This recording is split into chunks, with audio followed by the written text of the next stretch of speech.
नमस्कार दोस्तों, मैं हूं दिवाकर पाठक और आप देख रहे हैं प्रणाम भारत न्यूज।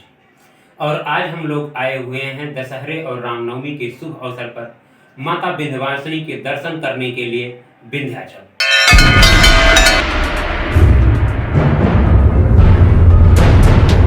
तो आइए चलते हैं, आज आपको एक ऐसे व्यक्ति से मिलाते हैं जिनका नाम आत्माराम पांडे है और जो 9 दिन तक लगातार विंध्याचल में माता रानी के सानिध्य में रहकर उनके मंदिर में, उनके प्रांगण में रहकर लगातार 9 दिन से साधना कर रहे हैं।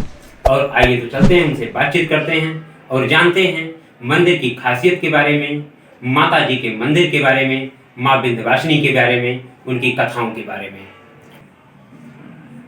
गुरु जी प्रणाम। माँ विंध्यवासिनी आपका मंगल करें। गुरु जी, सबसे पहले आप ये बताइए कि आप यहाँ पर 9 दिन से लगातार साधना कर रहे हैं और इस साधना के पीछे आपका उद्देश्य क्या है या आपकी महत्वाकांक्षा क्या है? आखिर आप यहाँ पे इतने दिनों से, लगातार 9 दिनों से साधना क्यों कर रहे हैं?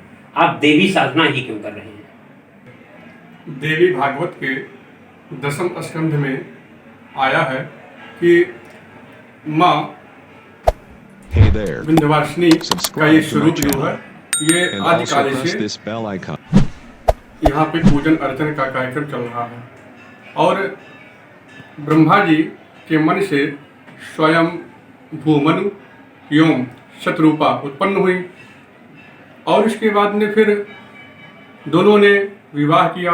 विवाह करने के बाद अपने हाथ से मूर्ति बनाया और मूर्ति बनाने के बाद में 100 वर्षों तक स्वयं भूमनु ने अनवरत तपस्या किया। तपस्या से माँ भगवती प्रसन्न हुई और उनको आशीर्वाद दिया। उन्होंने कहा आशीर्वाद दे करके कि आप के वंश की वृद्धि हो, आप दीर्घायु हो और उसके बाद में परम पद को प्राप्त करें। यह आशीर्वाद दे करके माँ विंध्यवासिनी के रूप में विंध्याचल पर्वत पर रहने लगी। माँ के पूजन का क्रम उसी समय से, सृष्टि की रचना के समय से ही चल रहा है। और उसके बाद में फिर कथाओं में आता है, नंद गोप गृहे जाता यशोदा गर्भ संभवा ततस्तो नास इष्यामि विंध्याचल निवासिनी। कंस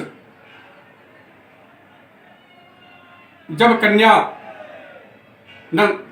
यशोदा के गर्भ में नंद के यहाँ जब कन्या पैदा होती है तो कंस योग माया से के माध्यम से कंस के यहाँ पहुँचती हैं। तो कंस उन्हें पत्थर पर पटकने के लिए जैसे ही आकाश में उछालता है तो माँ वही कन्या अष्टभुजा माँ विंध्यवासिनी के रूप में अवतरित हो जाती हैं और भविष्यवाणी करती हैं, हे मूर्ख कंस, तुम्हें मारने वाला इस धरती पर जन्म ले चुका है।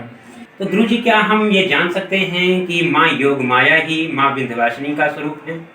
वही योग माया माँ विंध्यवासिनी के रूप में विंध्याचल पर्वत पर आके रहने लगी और वही पूरे विश्व में एक ऐसी देवी हैं जहाँ पर पूरे स्वरूप में दर्शन होता है।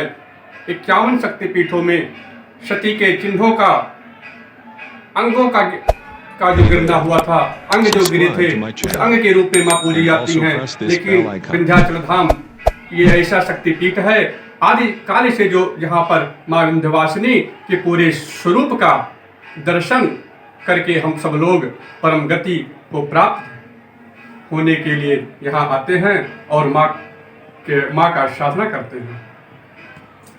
गुरु जी, हम ये जानना चाह रहे हैं कि ये मंदिर के चारों तरफ जो जनता बसी हुई है, जो दुकानें सजी हुई हैं, आखिर ये कौन लोग हैं?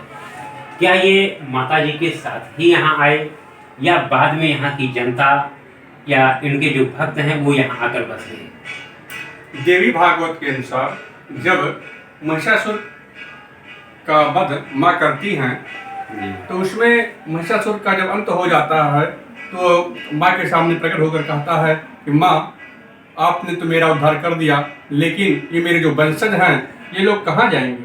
तो माँ उसको वरदान देती हैं कि मैं जहाँ रहूँगी तुम्हारे वंशज मेरे इर्द गिर्द मेरे आसपास ही रहेंगे। और ये पंडा पुरोहित माँ के आसपास रहते हैं। यहाँ मेला लगता है। यहाँ लाखों की संख्या में शारदीय नवरात्र में और वासंतिक नवरात्रि में लाखों की संख्या में पर डे यात्री दर्शनार्थी आते हैं, दर्शन करते हैं और उसी से इन पंडा पुरोहितों का खर्च चलता है। तो क्या हम ये मान सकते हैं या ये कह सकते हैं कि जो मिश्रा बंधु हैं, जो पंडा बंधु हैं यहाँ के, वो महिषासुर के खानदान हैं? जी, ये जो पंडा पुरोहित यहाँ के हैं, ये लोग महिषासुर के ही वंशज हैं, जो अपने जीविकोपार्जन माँ के मंदिर में पूजन करके, आरती करके, श्रृंगार करके करते हैं और अपने परिवार का लालन पालन और पोषण करते हैं। ऐसा माना जाता है कि यहाँ पर डेली लगभग 1 लाख लोग भक्त दर्शन करते हैं माता रानी के। इसमें कितनी सच्चाई है? देखिए, यहाँ पर जो भी यात्री आते हैं उनके इच्छित मनोकामना की पूर्ति होती है। माँ साक्षात विराजमान है। माँ के दर्शन पूजन से प्रत्येक व्यक्ति के मनोकामनाओं की पूर्ति होती है। ये अटल सत्य है। नहीं, मैंने ये कहा कि लगभग शारदीय नवरात्र में या नवरात्र के दिनों में लगभग 50,000 से 1 लाख श्रद्धालु देवी माँ के दर्शन करते हैं। इसमें कितनी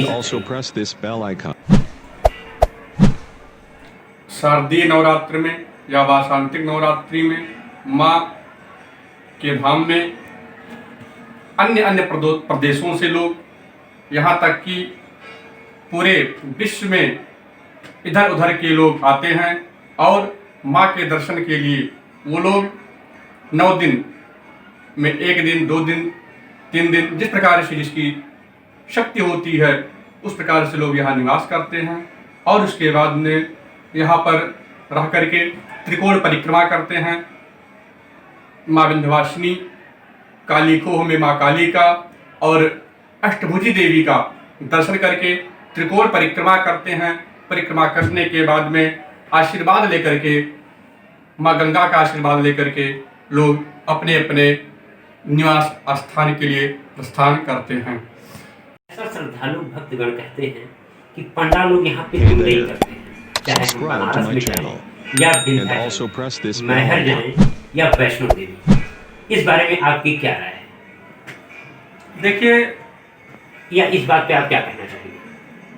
प्रशासन यहाँ उनके साथ रहती है। पंडा पुरोहित लोग